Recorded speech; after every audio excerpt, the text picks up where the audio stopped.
ये जानना चाहेंगे कि आपका जो एक कविताओं का लेखन है, पाठन है, इसका सफ़र और कैसे शुरुआत हुई इस चीज़ की? फादर को कविताएँ बहुत पसंद थी सुनना, जी, तो उनके साथ कवि सम्मेलनों में जाना हुआ और वहाँ से एक कहना चाहिए प्रेरणा मिली। तो हमें बाती बनना पड़ेगा हमारे जीवन में, हमें उस प्रकाश को पहचानना पड़ेगा जो ईश्वर ने हमको दिया है और उस प्रकाश से हमें खुद प्रकाशित होके अपने पूरे सराउंडिंग, अपने आस-पास के लोगों को प्रकाशमय करना पड़ेगा। ऐसी कौन-सी पीड़ा है समाज की या नारी समाज की बोलें या पूरे संपूर्ण समाज की बोलें, जो आपको प्रेरित करती हैं उस चीज़ पर लिखने के लिए, ऐसी कौन-सी पीड़ा है? कि हम ज़्यादातर कोशिश यही करते हैं समाज को बदलने की। जी, मैं जिस दिन ये कोशिश करने लगूँगी कि चेंज मुझे मेरे अंदर लेके आना है।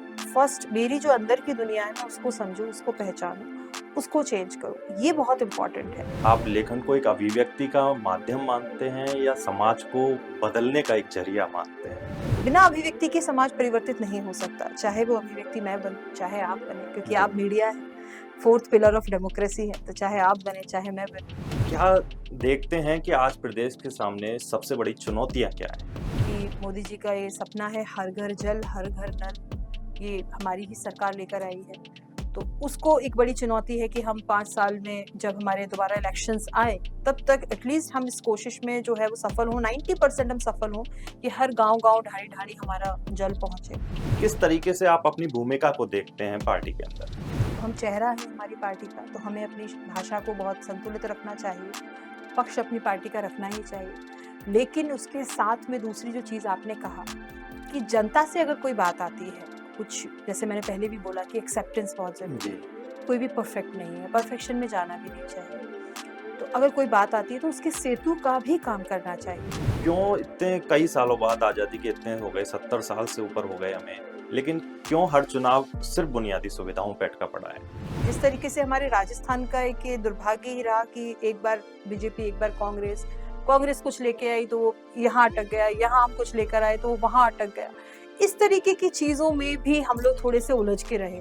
नमस्कार, मैं आकाश अग्रवाल और आप देख रहे हैं एनएससी 9 न्यूज़ का ये खास पॉडकास्ट। आज हमारे साथ स्टूडियो में मौजूद है एक ऐसी शख्सियत जिनका सफ़र सिर्फ राजनीति तक सीमित नहीं है, जो शब्दों की जादूगर है, मुखर आवाज़ है, मंच की प्रखर वक्ता है, जिनकी कविताओं में माँ का वात्सल्य झलकता है। हमारे साथ स्टूडियो में मौजूद हैं शिवांगी सिंह सिकरवार। बात करते हैं उनसे। मैम, बहुत बहुत स्वागत है आपका एनएससी 9 न्यूज़ में। हम आपसे ये जानना चाहेंगे कि आपका जो एक कविताओं का लेखन है, पाठन है, इसका सफ़र और कैसे शुरुआत हुई इस चीज़ की? जी आकाश जी मुझे कहीं न कहीं कविताएँ सुनना बचपन से ही लुभाता था। मेरे फ़ादर को कविताएँ बहुत पसंद थी सुनना। जी, तो उनके साथ कवि सम्मेलनों में जाना हुआ और वहाँ से एक कहना चाहिए प्रेरणा मिली और उस प्रेरणा से because I was not Hindi student. मैं हमेशा से मतलब मैं मैथ्स स्टूडेंट हूँ, आई एम एन इंजीनियर। तो मैं लेकिन हिंदी का जो ये सफ़र है ये लगातार एकेडमिक्स के साथ चलता रहा।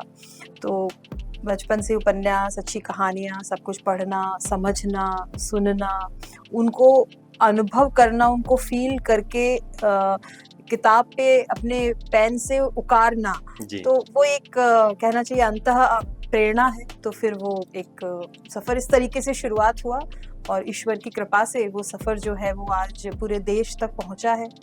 आपने एक कविता संग्रह लिखा है, दिए की बाती बन जी, जाओ। जी, इसके ऊपर थोड़ा प्रकाश डालें और हमारे दर्शकों को बताएं कि जी, आखिर ये क्या है और इसमें किस तरह का कलेक्शंस है? जी, जी। देखिए जैसे कि आप शीर्षक देखेंगे मैंने ये जी, शीर्षक बहुत सोच समझकर जो है वो उसको चुना। दिए की बाती बन जाओ एक कविता भी है, उसमें से इस शीर्षक को लिया गया।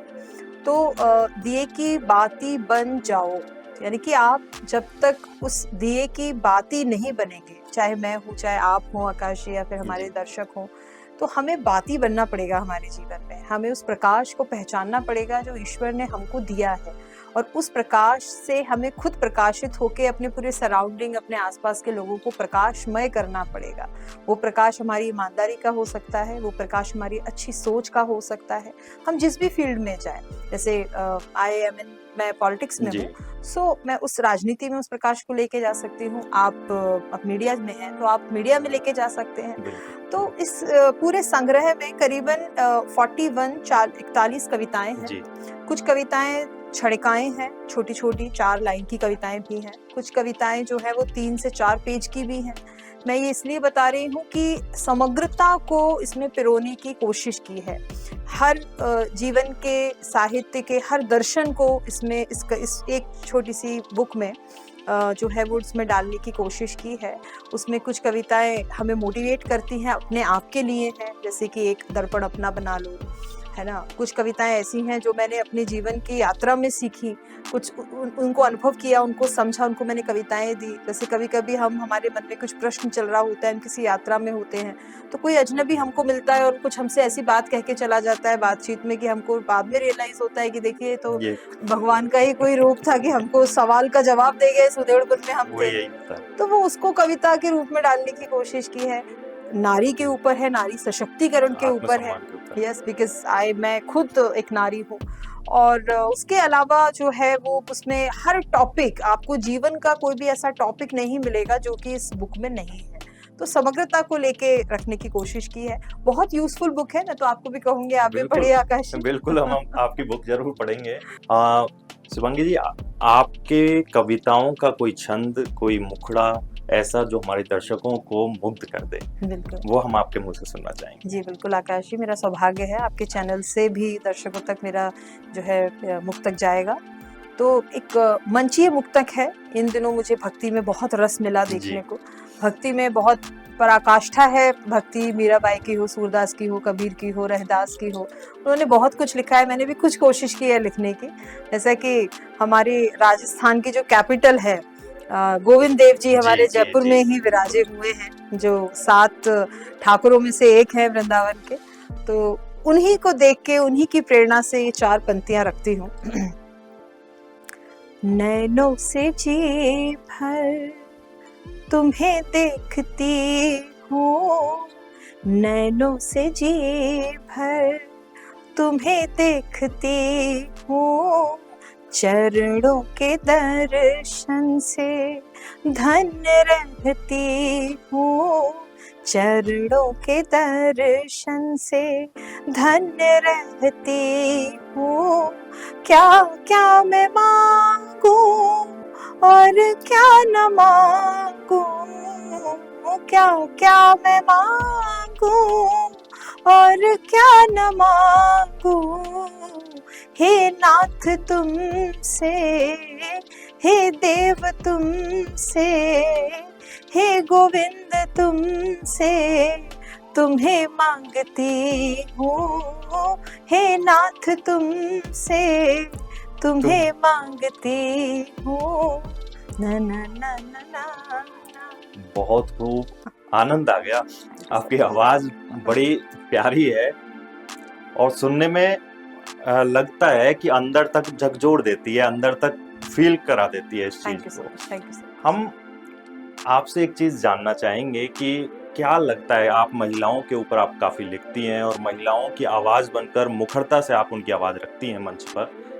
क्या लगता है, एक समय था जब महिलाएं खुलकर चीजें नहीं बोल पाती थी, आप आज एक बहुत बड़ा उदाहरण है, उन महिलाओं के लिए प्रेरणा स्रोत का काम कर रही हैं।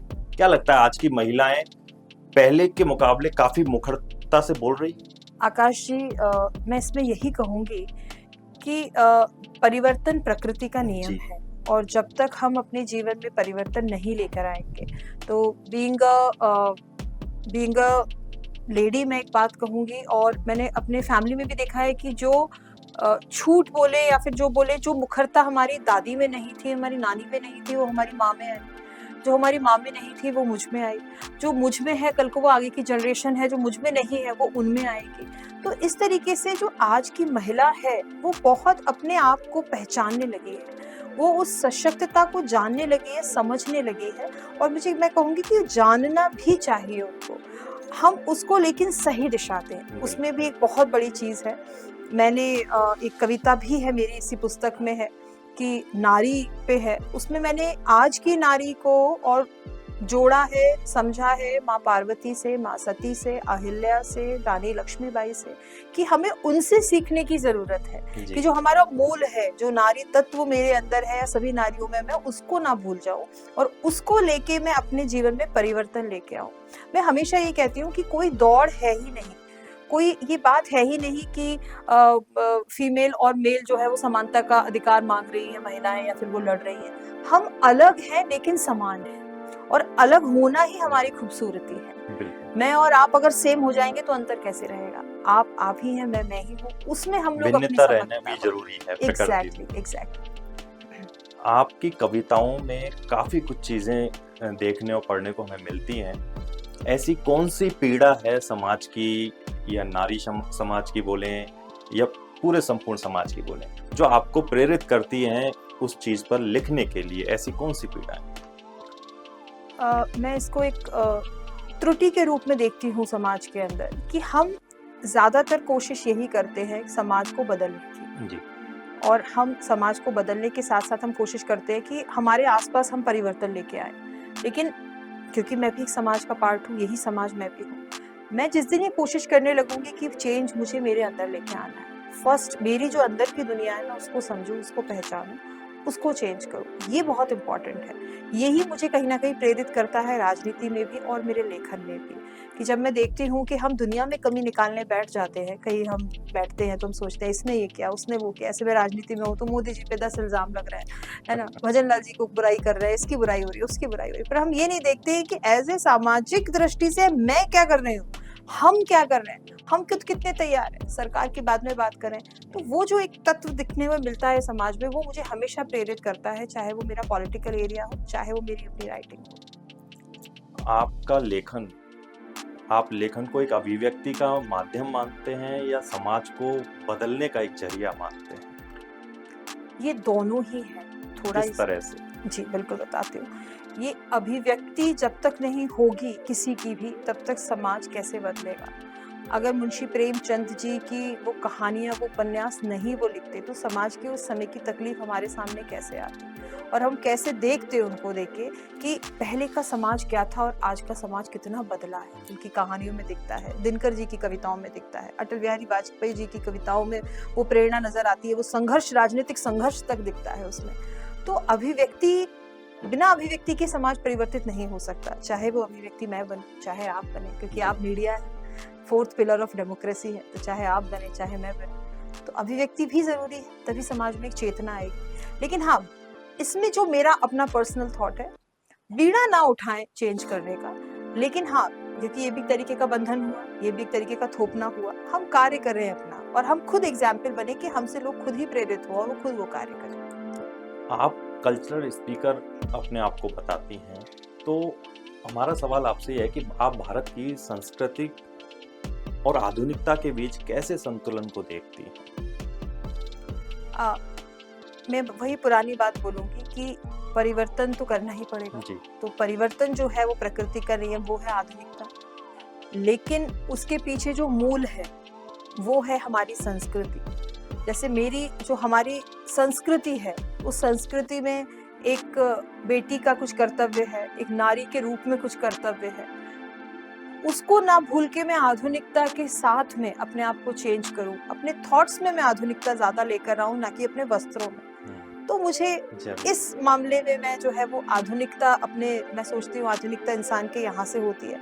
हम वही पुरानी गड़ी बातें करें और हम यहाँ पे कुछ आधुनिक वस्त्र पहन के बैठे और हम पुरानी वही बातें वही पुरानी करें कि महिलाओं को ये करना चाहिए, पुरुषों को ये करना चाहिए, तो उसका कोई सेंस नहीं निकलेगा। हम अपनी सोच को बदलें, तो उसमें मुझे लगता है। लेकिन भारतीय जो संस्कृति है, हमारा जो कल्चर रहा है, पुरानी चीजें रही हैं, क्या लगता है वो विकसित भारत का आधार बन सकती हैं आज के समय में बन भी? सकती है। किस तरह से आप इस चीज को देखती हैं? आकाश जी, मैं इसमें यही बोलूंगी कि हमारा मूल है, यानी कि एक पेड़ की जड़ है, उस पेड़ पे जो फल फूल, उस पेड़ पे जो पत्तियां आएंगी, तने आएंगे, वो कहाँ से आएंगे जब तक जड़ मजबूत नहीं होगी।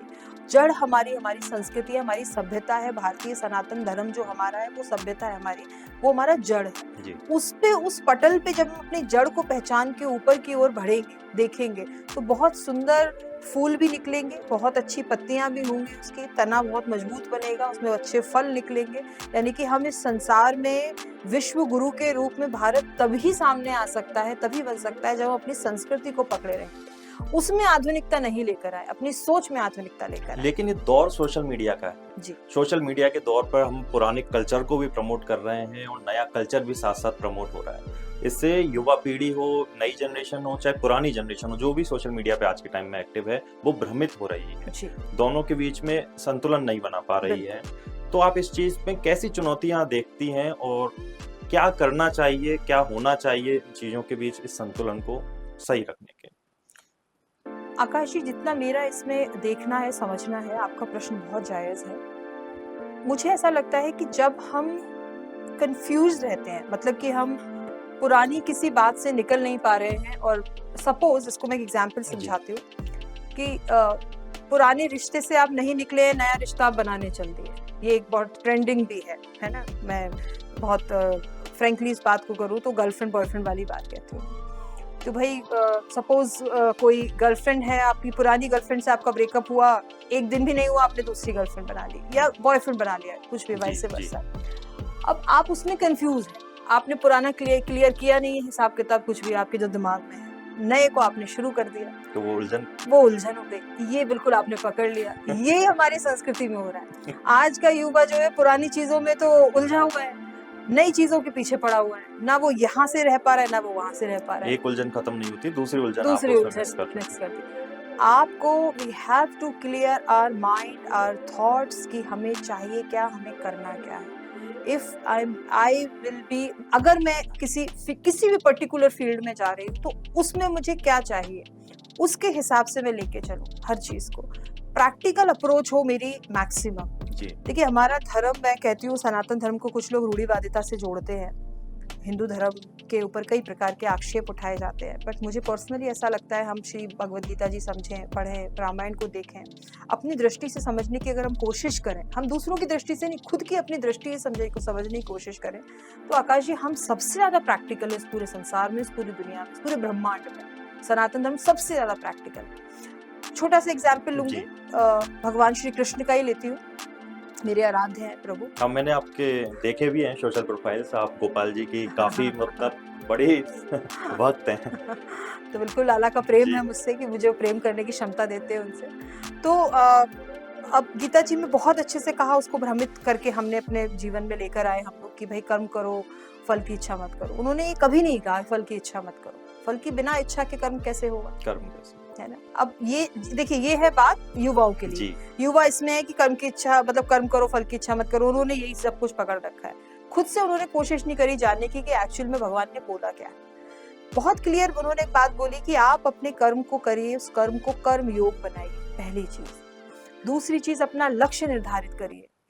अर्जुन को भी उन्होंने ये लक्ष्य दिया था कि युद्ध करो, पार्थ युद्ध करो, तो फल ही था ये एक्चुअल में, है ना। अगर हम देखें तो पार्थ को युद्ध करना है, लेकिन पार्थ के साथ क्या होगा इस पे पार्थ का कोई अधिकार नहीं है।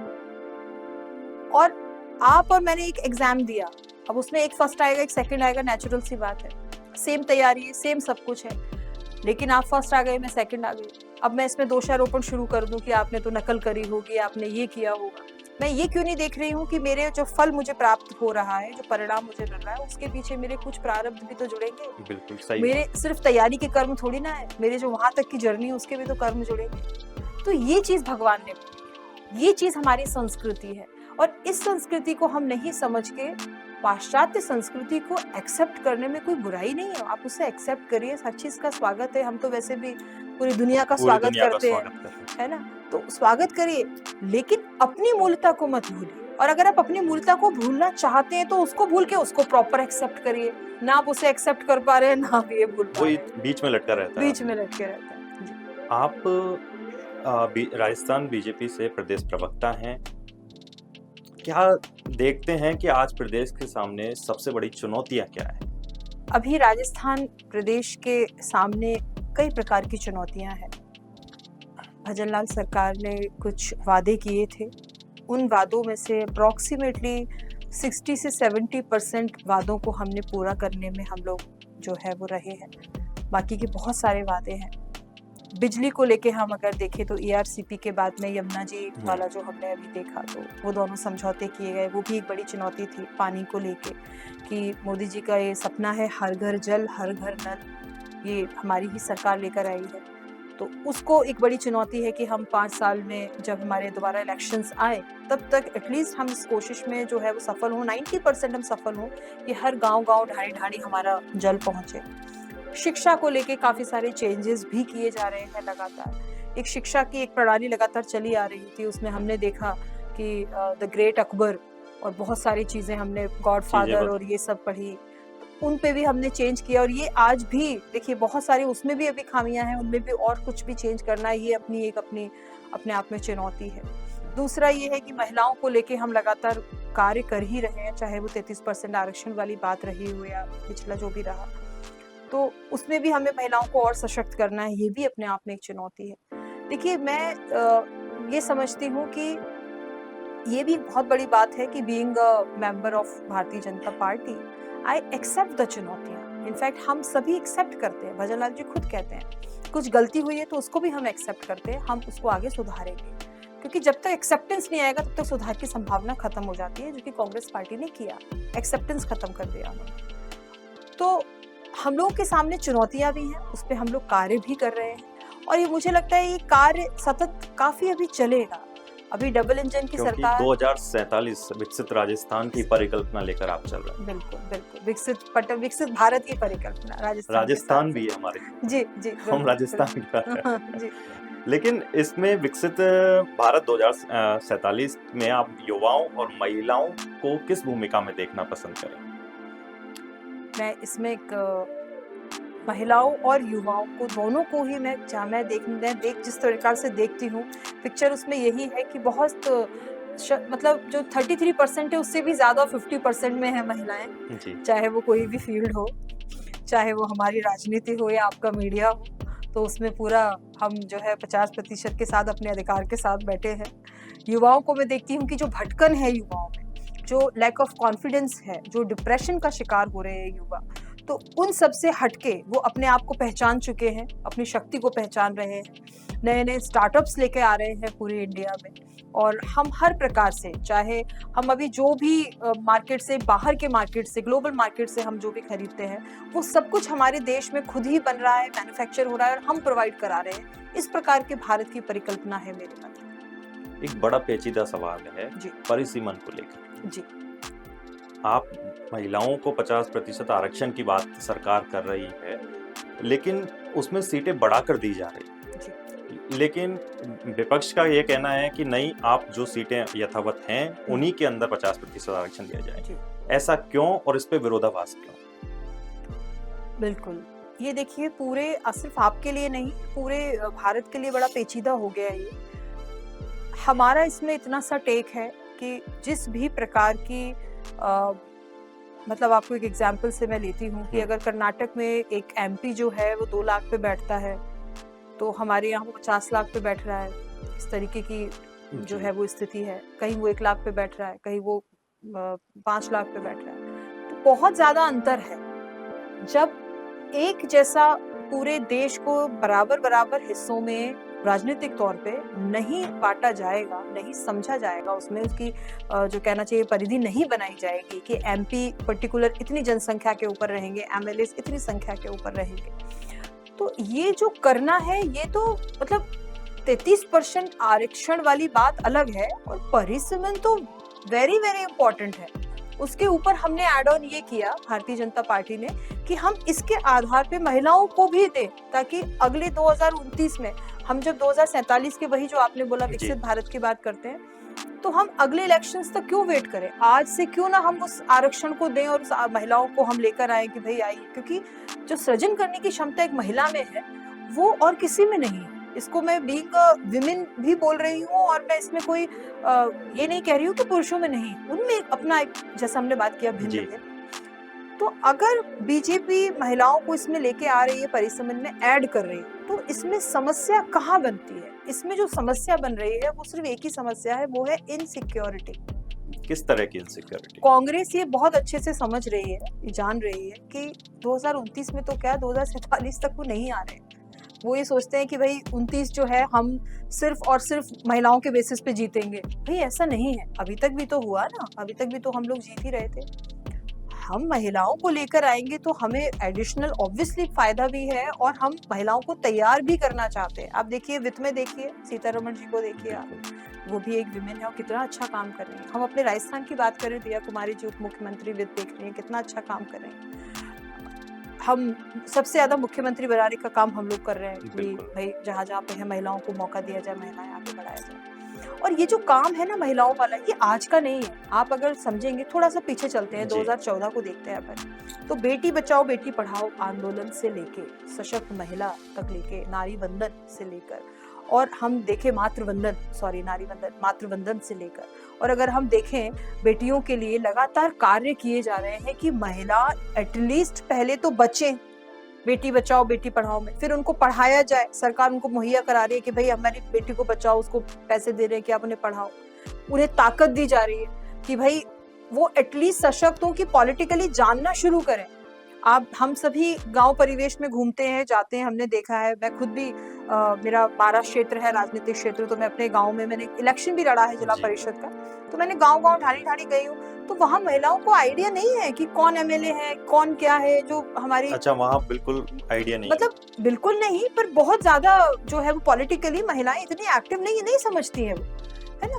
तो हमें उनको पहले सशक्त, सोचिए आज भी नहीं समझ पा रही हैं अगर, तो पहले तो उनकी हालत क्या थी, है ना। तो हमने 2014 से इस लड़ाई को शुरू किया, और अब जब लगता है कि हाँ हम बहुत तैयार हो गए हैं, चाहे वो 3 तलाक का मामला सबसे बड़ी आत्मसम्मान को ठेस पहुंचाने वाली चीज थी कि 3 बार तलाक बोलते और तलाक हो गया, तो महिलाओं को हमने तैयार किया है कि नारी वंदन लाने से पहले हमारी 2014 से लंबा इतिहास रहा है महिलाओं पे काम का, तो अब जाके हम नारी वंदन लेकर आए। उसके अलावा परिसीमन, ये इस देश की कहना चाहिए जरूरत है, सिर्फ राजस्थान की नहीं, पूरे देश की जरूरत है कि परिसीमन होना चाहिए। परिसीमन होके दोबारा से राजनीतिक तौर पे वो सीमाओं को बनाया जाए और उस तरीके से तैयार किया। जनसंख्या में बहुत बड़ा अंतर आ चुका है, तो ये दोनों ही कार्य एक दूसरे के संलग्न भी हैं, और ये दोनों ही एक दूसरे के साथ होंगे तो ये कि हमारा समय बचेगा, हमारा पैसा बचेगा, हम जल्दी से जल्दी कर पाएंगे। अब इसमें राजनीति ढूंढने का काम जो है वो विपक्ष ने किया है, और विपक्ष, देखिए मोदी जी ने खुद बोला था कि अगर आप मेरा विरोध करेंगे तो मेरा ही फायदा होगा, और आप मेरे साथ चलेंगे तो हम सबका फायदा होगा, पर ये वो नहीं समझ पाए, और बंगाल इलेक्शन इसका जो है वो नतीजा हमने देखा है। लेकिन वो तो एक तरफा हो गया, चुनाव के बाद भी हो गया, रिजल्ट के बाद। कैसे? सांसद टूट गए, विधायक टूट गए, विरोध में कुछ बचा ही नहीं। अब भाई इसमें तो उनकी इच्छा है कि उनको भारतीय जनता पार्टी में नजर आ रहा है कि ये यही पार्टी अच्छी है, तो वो आ रहे हैं। तो विपक्ष का तो ये कहना है कि ये तो विरोध, क्या कहते हैं, डर है ईडी का और सीबीआई का और कई सी चीजों का डर है। नहीं, अगर आपने कुछ किया ही नहीं है तो आपको डर क्यों है?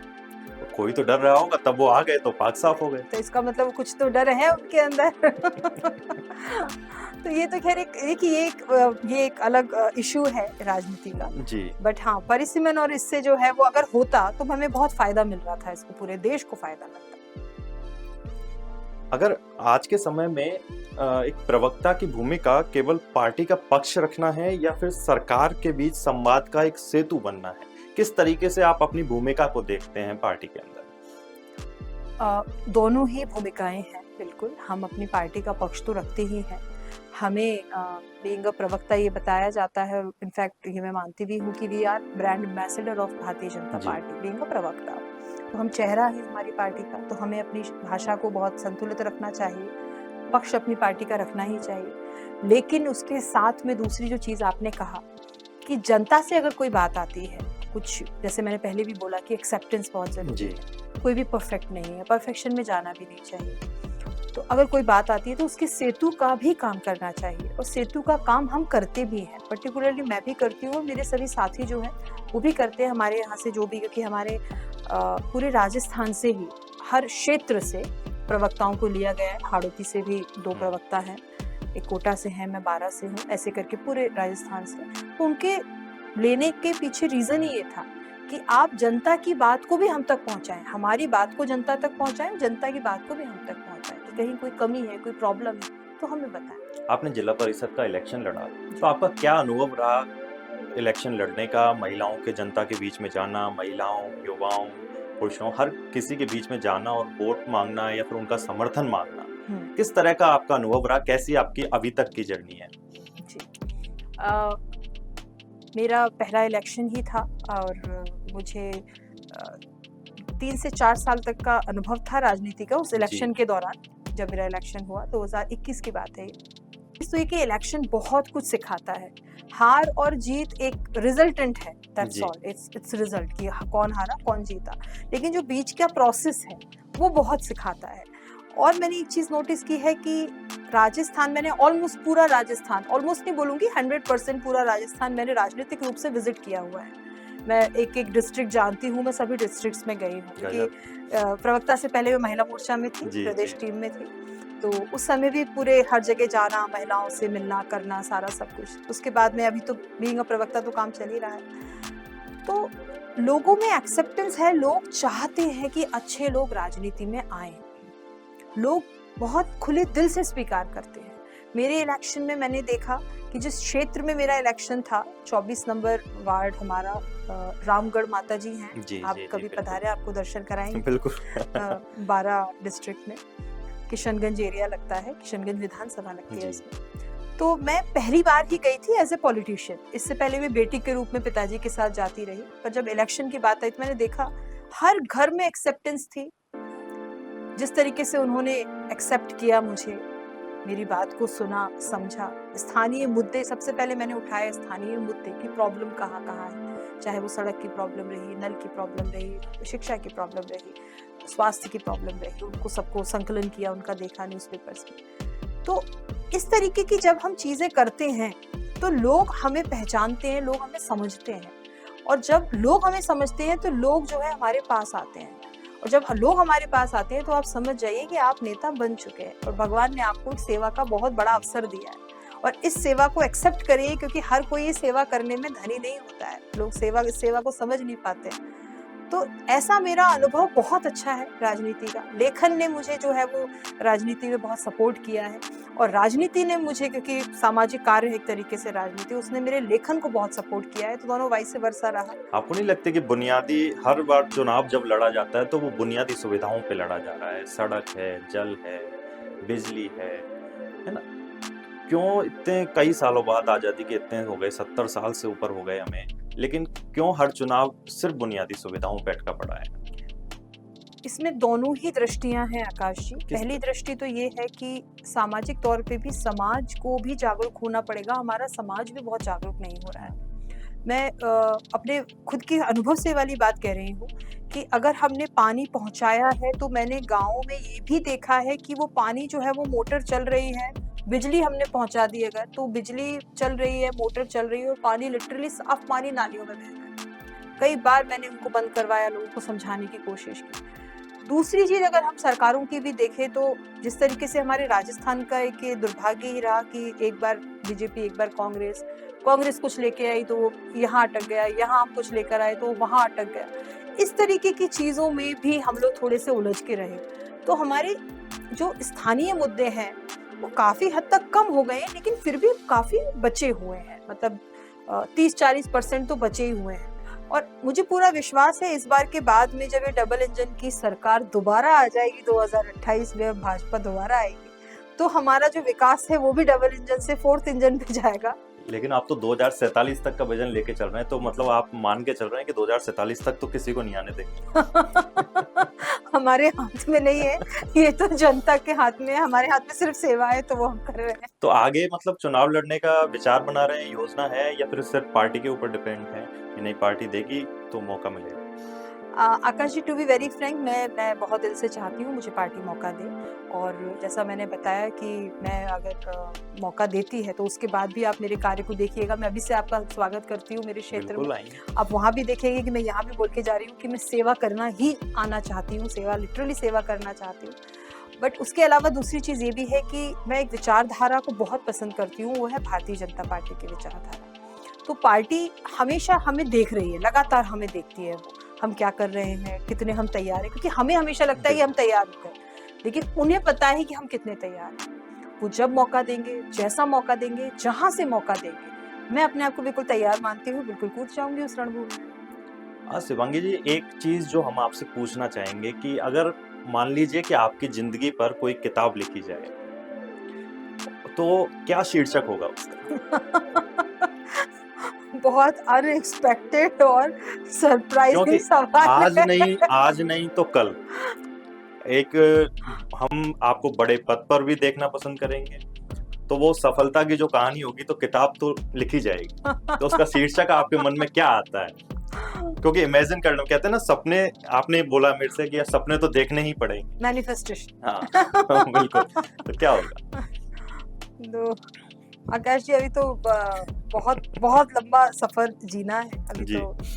वैसे तो कि अगले क्षण का भी भरोसा नहीं है, ये भी एक सत्य है। जन्म के साथ ही जो अटल सत्य लेके आते हैं वो है मृत्यु, तो अगले क्षण का भी नहीं पता। लेकिन हाँ, जो है वो ईश्वर अगर कभी ऐसा मौका रहा कि अगर आप ऐसा कह रहे हैं तो हो सकता है आपके मुंह से भगवान ने कहलवाया है, तो मुझे लगता है कि सेवा भामिनी। सेवा भाव, जी, ये भी अभी क्यों? निकल के आया है। यही क्या प्रेरणा है? यही शब्द क्यों आया मन से, और क्या इस शब्द के पीछे का भाव है, कुछ बता पाए? जी, ये शब्द अचानक से निकला है। आज मैं आपके पॉडकास्ट से कहूंगी, ये बहुत अनएक्सपेक्टेड था। मुझे खुद को भी समझ नहीं आ रहा है कि आपने प्रश्न क्या पूछ लिया है। सेवा भामिनी इसीलिए कि मेरा जो मूल है, मतलब मेरे जीवन का जो मूल है, बचपन से मुझे ऐसा लगता है कि जो सुख हमें देने में आता है दूसरों को, चाहे हम उसको प्रेम की बात करें, हम अच्छा आप कभी नोटिस करिए, हम कभी किसी मंदिर में जाते हैं, प्रसाद चढ़ाते हैं, कुछ सेवा करके आते हैं, तो उसके बाद जो आनंद आता है, किसी अपने नीचे किसी, हम अगर किसी गरीब भिखारी, ये शब्द मुझे पसंद नहीं है बोलने किसी के लिए भी, लेकिन एक बोलचाल की भाषा की बात कर रही हूँ, अगर हम उनकी थोड़ी सी भी कोई मदद कर देते हैं, सेवा कर देते हैं, तो मन में कितनी शांति हो पाती है। तो ये जो भाव है मेरा, और मैं ईश्वर से हमेशा ही प्रार्थना करती हूँ कि लगातार बढ़े। और जैसा आपने पूछा, तो मेरे मन में यही आया कि हाँ, मुझे सेवा भामिनी शिवांगी जो है वो सबसे प्यारा लगेगा, कि मुझे ईश्वर ऐसा ही रखे कि मैं सेवा ही करूँ अपनी जनता की, अपने परिवार की, अपनी दुनिया की, जितना कर पाऊँ, जितना मेरा सामर्थ्य भगवान दे। आपके माता पिता के साथ आपका जो रिश्ता है वो कितना मधुर रहा है, क्या कड़वाहट रही है, वो चीजें हम आपके जानना चाहेंगे। आकाश जी, मैं मेरे माता पिता की पहली संतान हूँ जी। और बहुत प्रेम से, बहुत स्नेह से उन्होंने बहुत बचा के दुनिया से। कितने भाई बहन हैं आप? मैं और मेरा छोटा भाई। ओके। एक भाई एक बहन। तो मेरे यंगर ब्रदर जो है मुझसे वो काफी छोटे हैं, जी। अप्रोक्सीमेटली 10 से 11 साल छोटा है मेरा भाई मुझसे। तो मैं ही अपने घर का जो हूँ वो बेटी बेटा जो भी आप मान लीजिए, वो क्योंकि वो काफी छोटा पिलर है, बोल सकते हैं। पिलर बोल लीजिए। हाँ, बहुत प्रेम से उन्होंने पाला मुझे। लेकिन हाँ, मेरे माता पिता ने हमेशा मुझे एक ही चीज कही है कि डिपेंडेंसी आपकी हम पे भी नहीं होनी चाहिए, चाहे आप फाइनेंशियल हो, चाहे आपकी बुद्धि से हो आप, और चाहे आप राजनीतिक तौर पे हो, सामाजिक तौर पे हो, हर प्रकार से आप इंडिपेंडेंट रहिए। आपकी अपनी डिसीजन होनी चाहिए, आप जो भी करना चाहें। डिस्कशन कर सकते हैं, लेकिन उस पे किसी का मतलब लाइक पेरेंट्स ने भी नहीं कभी थोपा, पापा ने या पेरेंट्स ने कभी नहीं कहा कि तुम राजनीति करो, तुम ये करो, तुम वो करो, तुम कविता लिखो या मत लिखो, ये तुम क्यों कर रहे हो, क्यों नहीं पिताजी कर क्या रहे पॉलिटिक्स से रहे हैं कभी? हो? नहीं, मेरे तो फिर पापा आपका राजनीति में आना हुआ एक बड़ा मतलब शॉकिंग है हमारे लिए। मेरे पापा इज वेरी टेक्निकल पर्सन, वो इलेक्ट्रिकल इंजीनियर जो है वो है, और JVVNL से ही रिटायर हुए जी, हैं। जी। सो ये शायद मेरे फोर फादर्स में था। मेरे जो परदादा थे वो राजनीतिक रूप से काफी सुदृढ़ थे जी। तो उनसे मुझे लगता है आया है। जनसंघ स्वतंत्रता सेनानी भी रहे हैं मेरे फोर फादर्स में से, उसके बाद में जनसंघ से जुड़े रहे मेरे फोर फादर, तो उनसे ही मेरे खून में कहीं ना कहीं आया है। और बस यही है। और मुझे अभी परिवार से कोई ऐसी प्रेरणा नहीं मिली कि आप ये करिए कि ये नहीं करिए, खुद मतलब से अपना रास्ता हम खुद बनाने की कोशिश कर रहे हैं। बिल्कुल बिल्कुल जी। एक राजनीति से जुड़ा आपका सवाल है मेरा कि अगर मान लीजिए, क्योंकि कई बार देखा जाता है राजनीति में लेखक आ रहे हैं, सेलिब्रिटी आ रहे हैं, और भी कई पेशे से लोग हैं वो सियासत में उतर रहे हैं। आप एक प्रोफेशनली लेखिका हैं। अगर आप राजनीति में आगे बढ़ती हैं और आगे विधायक का, सांसद का चुनाव लड़ती हैं, तो आपने कहा था कि मैं नहीं बदलूं, मैं सेवा करूंगा। लेकिन क्या, कैसे विश्वास करें इस चीज का कि ये हो सकता? क्योंकि हमने कई लोगों को देखा, मैं नाम नहीं लेना चाहूंगा, लेकिन आप उनसे अलग कैसे हैं और जनता कैसे विश्वास करती है? बिल्कुल। देखिए, बिल्कुल सही बात है। जनता ने कहते हैं ना, दूध जला हुआ पिया है तो छाछ भी फूँक-फूँक के बिल्कुल, पिएगी और जनता कई बार जल चुकी है तो वो छाछ तो फूँक के पिएगी। क्योंकि बदल जाता है, हाँ, मन बदल जाता है। हाँ, हाँ। अ, देखिए, मैं इसका थोड़ा आध्यात्मिक से इस प्रश्न का उत्तर दूँगी जी, आपको, स्पिरिचुअलिटी से जोड़ के देती हूँ। बिल्कुल। श्रीमद् भगवद गीता जी में जो है वो बात को रखा है कि बुद्धि और विवेक में बहुत भागे के बराबर का अंतर होता है। बुद्धि और विवेक में, बुद्धि वो देखती है जो दुनिया में दिख रहा है, जैसे मुझे आकाश ये आप दिख रहे हैं, कमरा है, सब कुछ है। जी, लेकिन विवेक ये देखेगा कि मैं यहाँ तक कैसे पहुंची, मेरे पीछे की जर्नी क्या थी, आपके पीछे की जर्नी क्या थी, ये जो लाइट्स चल रही है इसके पीछे क्या क्या उपकरण यूज हुए, लाइट्स तो ऊपर से दिख रही है। बिल्कुल। तो जिस व्यक्ति ने अपने जीवन में, देखिए, और अगर कोई झूठ बोलता है ना तो वो दिल नहीं छूता है कभी भी। अगर कोई सच बोल रहा है ना तो आप उसकी आंखें देख के पहचान सकते हैं कि ये सच्चा है या झूठा है, कि इसके दिल से आवाज निकल रही है या नहीं निकल रही है। तो आप मुझ पे कोई विश्वास मत करिए, मैं कभी नहीं कहती हूँ मुझ पे विश्वास करिए, मुझे परखिए। मैं उस परखने में अगर पास हो गई तो आपका विश्वास बन जाएगा, और अगर नहीं हुई तो ये मेरी अपनी जो हाँ। कमी होगी, जी बिल्कुल, उसको मैं आगे सुधारूंगी।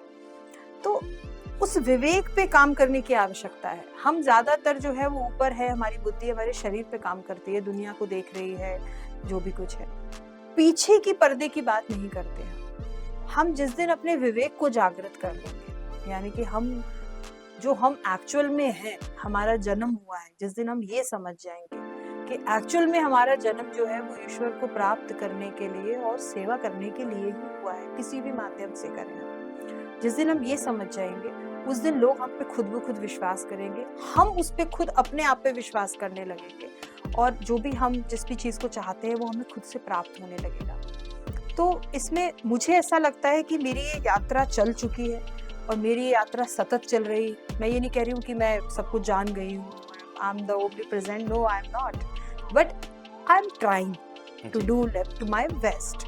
तो आप भी मत करिए विश्वास, आप भी परखिए, आप भी देखिए क्या कहा था, क्या सही कर रही हैं, और आप खुद विश्वास कर लेंगे इस बात पे कि नहीं, जो कहा था वो काम तो कर रही हैं। हम तो उम्मीद भी कर रहे हैं आपसे कि बहुत अच्छा हो और जनता को एक नेत्री ऐसी मिले जो जनता के लिए काम करे, हमेशा जनता के लिए समर्पित रहे। लेकिन अंत में आपसे एक सवाल आपसे पूछना चाहूंगा कि जीवन का एक पड़ाव ऐसा भी आएगा जब आपको आपके दो प्रोफेशन में से किसी एक को चुनना पड़ेगा और वहां स्थिर होना पड़ेगा कि लेखन या फिर राजनीति। आप किस चीज को प्रायोरिटी देंगे आज के दौर पे? आपको आज के समय में ऐसा क्या लगता है?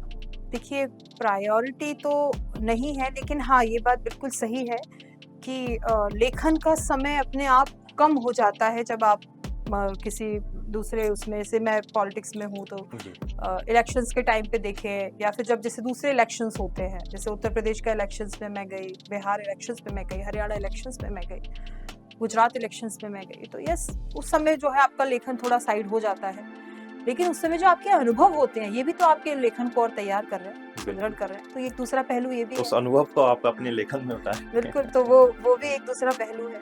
तो मुझे लगता है ये दोनों एक साथ चले जा सकते हैं, क्योंकि आप अगर मंच पे नहीं हैं तो आपकी कलम आपके पास है और आप उसको अपनी किताब में पिरो सकते हैं, अपनी किताब में लिख सकते हैं। जैसे मैंने ये किताब जो लिखी है, इसमें अपना एक अनुभव ही लिखे अपने जीवन के, और ये भी प्रेरणा मुझे कई हमारे राइटर्स से आई, कुछ मेरे अंदर से भी आई कि हाँ, मुझे एक पुस्तक, एटलीस्ट एक पुस्तक तो निकालनी चाहिए पहले, ताकि जो लोगों तक भी पहुंचे कि हाँ, मैं सिर्फ मंच एक अलग चीज है, लेखन एक अलग चीज है, दोनों साहित्य जगत में दोनों को अलग दृष्टि से देखा जाता है।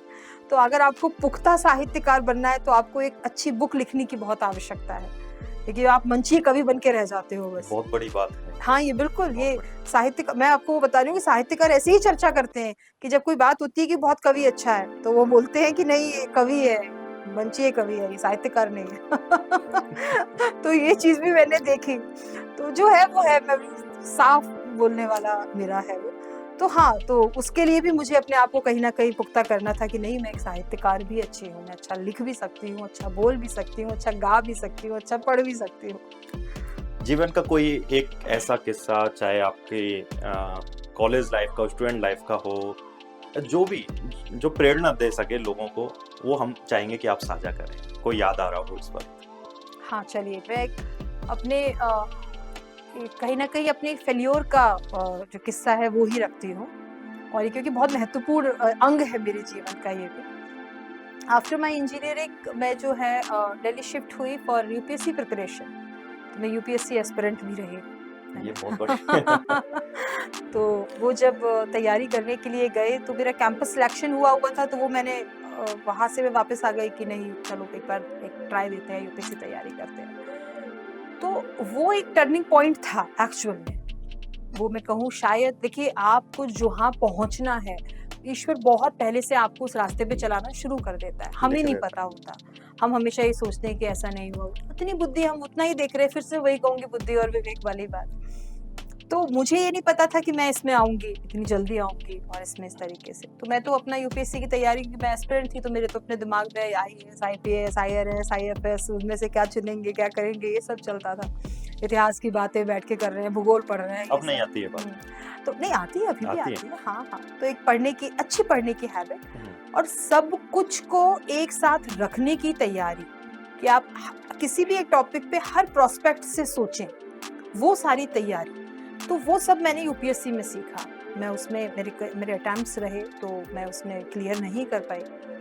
लेकिन ये इसलिए भी इम्पोर्टेंट है सभी दर्शकों को, खासकर युवाओं को बता रही हूँ मैं ये वाली बात, कि हम एक छोटे से फेल्योर, कि मैं कोटा सिटी से हूँ, हाड़ौती से हूँ, तो मैं नोटिस करती हूँ कि कोचिंग्स में बहुत जल्दी सुसाइड हो जाता है। बहुत। आप एक छोटा सा, आपका एग्जाम नहीं निकला, मैं लिटरली उसको छोटा ही बोलूंगी, कुछ भी नहीं है वो हमारे लाइफ के आगे। एक एग्जाम नहीं निकला और आपने अपने आप को ऊपर टांग लिया, हैंग कर लिया, तो आप उस चीज को समझिए कि अगर हम कहीं फेल भी हो रहे हैं, अगर कहीं नहीं भी हो रहा है, तो उसके पीछे के लेसन को समझ के आगे के लिए तैयार करिए। अगर उस समय मैं उस पार्ट को नहीं जीती अपनी जिंदगी के, क्योंकि मुझे भी बड़ा ऐसा लगा कि जो है वो काफी साल, में 4-5 साल अप्रॉक्स जो है वो मैंने दिए हैं उधर, पर मैंने उन 4-5 सालों को कभी भी आकाश जी ये नहीं सोचा कि मेरे बर्बाद हुए।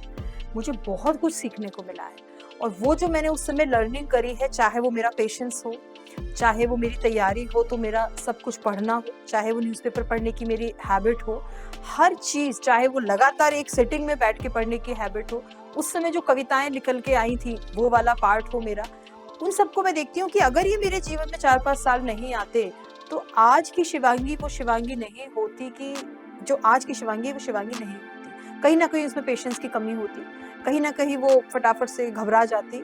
अब ना घबराहट होती है कि डर खत्म हो गया है। एक होता है चुनाव, एक समय ऐसा। दूसरी बात आकाश जी, चुनाव भी हार गए तो हार का भी डर खत्म हो गया, क्या होगा हारने के बाद। नहीं, नहीं, आप ज़रूर जीतें, हमारी तो यही उम्मीद है। आपके जो जीवन जर्नी है, उस पर कुछ लाइनें सटीक बैठती हैं, हमारे पास लिखी हैं। जी। अंधेरों से शिकायत करने वालों की कमी नहीं होती। अंधेरों से शिकायत करने वालों की कमी नहीं होती, लेकिन इतिहास वही लिखते हैं जो स्वयं दीपक बनते हैं। अरे वाह, बहुत अच्छा। अगर हम यही चाहेंगे कि आप दीपक बने दिए की और बाती प्रकाश बन जाओ। फैलाएं, हाँ। खुद बिल्कुल। जलना पड़े तो जलो, मगर उजाला कम ना होने दो। हाँ। जो सच की राह पर निकले हैं, उन्हें कभी झुकने ना दो। दिए की बाती बनकर यदि जीवन को सार्थक कर जाओ, तो अपने हिस्से का अंधेरा भी दुनिया से हट जाओ। बहुत सुंदर, बहुत सुंदर। तो शिवांगी जी, आपका बहुत बहुत स्वागत है NSC9 न्यूज की इस खास बातचीत में। आपकी जर्नी को सुनकर अभी तक की हमें तो बहुत अच्छा लगा, और उम्मीद कर रहे हैं कि हमारे दर्शकों को ये खास बातचीत